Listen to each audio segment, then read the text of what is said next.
Hey everyone, over here we're going to break down how to change or update an emergency contact on your iPhone. Okay, let's get right ahead into it. First, what you're going to want to do is open the Health app on your iPhone. Make sure you're signed in with your Apple ID and already set up your medical ID. Tap on your profile picture in the top right corner. Now tap on Medical ID.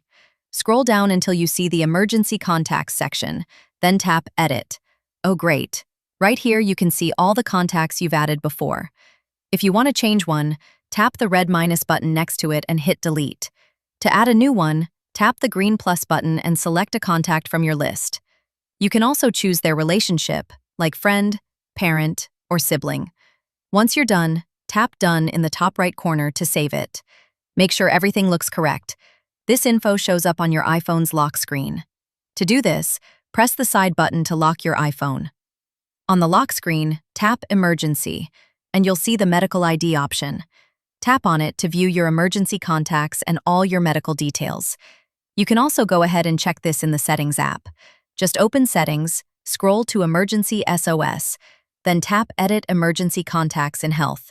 That's a quick way to jump straight into it without opening the Health app manually. Anyways, that's it. Simple, bright, and smart. Now you know how to update your emergency contact anytime you want. I'd say it's good to review it once in a while, just to make sure your info's up to date.